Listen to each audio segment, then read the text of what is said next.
Bismillah, alhamdulillah, wassalatu wassalamu ala rasulillah wa ala alihi wa ashabihi wa man walah, amma ba'd.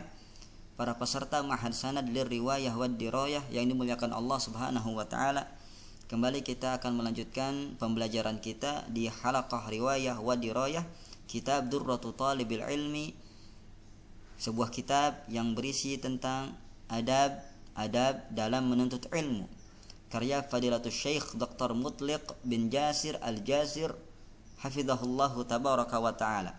Sekarang kita di bait yang ketiga, setelah sebelumnya kita membahas bait yang kedua, berisi tentang nasihat pertama penulis, yaitu agar kita ikhlas dalam menuntut ilmu khususnya dan dalam semua amal kebaikan kita pada umumnya.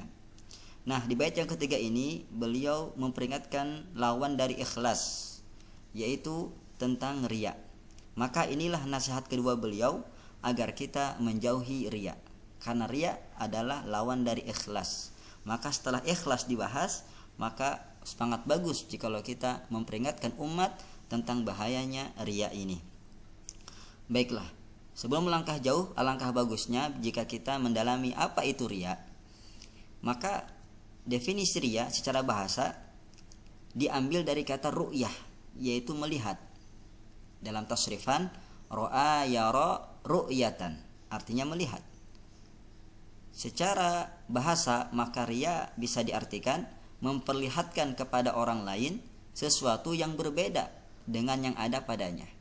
Jadi bukan pada hakikatnya.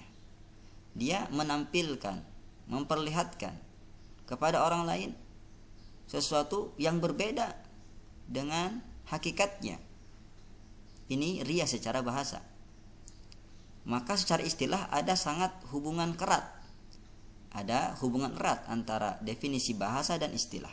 Dan para ulama dalam definisi secara istilah mengartikan riya dengan berbagai macam ungkapan yang berbeda-beda, namun maksudnya sama. Mari kita tengok. Ada yang mengartikan riya adalah melakukan amalan agar orang melihatnya lalu memuji dirinya. Ada juga yang mendefinisikan menampakkan amal ibadah untuk meraih tujuan dunia, pengagungan atau penghormatan.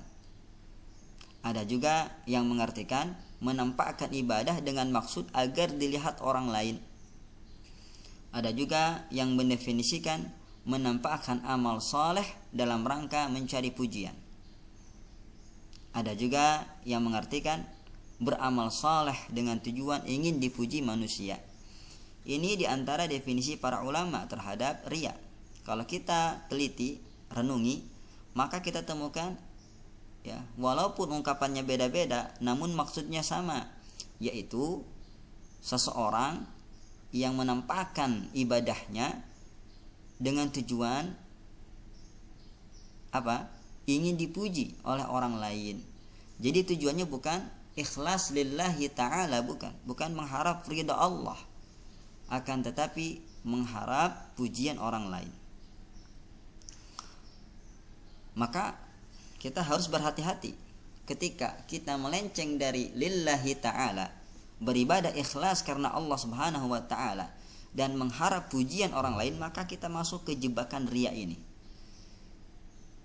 Baiklah, setelah kita memahami definisi riya, sekarang kita akan mencoba untuk menyimak bunyi bait yang ketiga yang berisi tentang larangan untuk riya, agar kita menjauhi riya.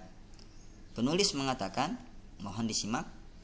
Fal juhdu fi jam'il ulumi yadhi'u in hallar riya'u dawakhilal insani. Perhatikan bacaan saya. Ya, tidak ada yang sulit, tidak ada yang berbeda ya, cuma di akhir dibaca ni. Berbeda dengan bacaan Quran, itu biasanya diwakafkan kan. Alhamdulillahi rabbil alamin. Tidak dibaca alamina. Tapi kalau syair seperti ini sampai habis dibaca ni, ya, di kasrah. Simak lagi silakan. Fal juhdu fi jam'il ulumi yadhi'u in halal riya'u dawakhilal insani. Silakan disimak sekali lagi dan ikuti nanti setelah saya selesai. fal juhdu fi jam'il ulumi yadi'u in halal riya'u dawakhilal insani. Silakan dibaca.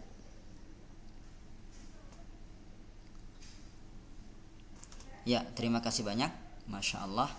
Sekarang kita akan memahami isi dari nasihat beliau yang ini. Nah, di bait yang ketiga ini penulis mengatakan fal juhdu fi jam'il ulumi yadi'uin. Usaha dalam mengumpulkan ilmu akan sia-sia. Yadi'u artinya sia-sia. In jika halal riya'u dawakhilal insani. Riya masuk ke dalam hati manusia. Di bait ini penulis menyampaikan kepada kita berupa peringatan akan bahayanya riya. Dengan peringatan tersebut kita menjauhi riya. Ya. Apa bahaya riya yang dijelaskan oleh muallif, oleh penulis dalam bait ini? Yaitu riya jika masuk ke dalam hati manusia, di mana di situ tempatnya niat, maka usaha kita, ibadah kita, amal kebaikan kita menjadi sia-sia, tidak diterima oleh Allah Subhanahu wa taala. Karena Allah telah menegaskan lewat lisan nabinya sallallahu alaihi wasallam, innallaha la yaqbalu minal amal illa ma kana lahu khalisa. Sesungguhnya Allah Subhanahu wa taala tidak menerima dari amalan kecuali yang ikhlas untuknya. Berarti jikalau tidak ikhlas maka tidak akan diterima. Yang diterima adalah yang ikhlas karena Allah Subhanahu wa taala. Dan ini adalah perkara yang sangat bahaya. Umur kita habiskan sekian puluh tahun karena niat yang rusak, mengharap pujian orang, akhirnya ibadah kita tidak diterima oleh Allah Subhanahu wa taala. Rugi. Sangat merugi. Setelah kita menyimak bunyi dan isi kandungan dari bait yang ketiga berupa terjemahnya, kita akan menyelami lebih dalam lagi isi bait yang ketiga tersebut. Jadi bait yang ketiga itu berisi tentang nasihat yang kedua setelah sebelumnya nasihat yang pertama. Jadi di bait yang ketiga ini ada korelasi, ada hubungan dengan bait yang kedua. Kalau bait yang kedua berisi tentang nasihat, maka bait yang ketiga berisi tentang lawan dari nasihat yang pertama, yaitu tentang ikhlas. Apa lawannya? Adalah riya. Maka di sini di bait yang ketiga beliau memperingatkan jauhi riya. Ya. Dengan menjelaskan bahaya dari riya. Yaitu apa? Amalan kita akan sia-sia belaka. Na'udzubillahi min dzalik. Di nasihat yang pertama beliau memerintahkan kita untuk ikhlas. Akhlis li rabbika fi umurika kulliha fal mukhlisuna humu ulul irfani. Ikhlaslah untuk Rabbmu dalam semua amalanmu, karena orang-orang yang ikhlas adalah pemilik ilmu pengetahuan. Setelah kita diperintahkan ikhlas, kemudian beliau memperingatkan, fal juhdu fi jam'il ulumi yadhi'u in halal riya'u dawakhilal insani. Usaha kita dalam menuntut ilmu akan sia-sia belaka jikalau riya masuk ke dalam hati kita. Na'udzubillah. Dan insyaallah selain kita menjelaskan bahaya riya yang lain, tidak hanya soal amalan sia-sia, tapi di sana banyak bahaya riya yang lainnya. Kita akan juga menjelaskan ciri-ciri orang riya supaya kita berkaca, introspeksi diri. Kita ini termasuk orang riya atau bukan? Kalau kita terdapat dalam diri ini ciri-ciri dari orang riya, maka segeralah bertobat. Kemudian yang ketiga, obat riya. Riya adalah penyakit hati. Kalau kita biarkan bisa menggerogoti amal soleh kita, yang mana membuat amal soleh kita sia-sia tidak diterima oleh Allah, maka dengan memahami obat kita akan menghilangkan penyakit riya biidnillahi tabaraka wa ta'ala. Mudah-mudahan Allah Subhanahu wa taala menjauhkan hati kita dari sifat riya.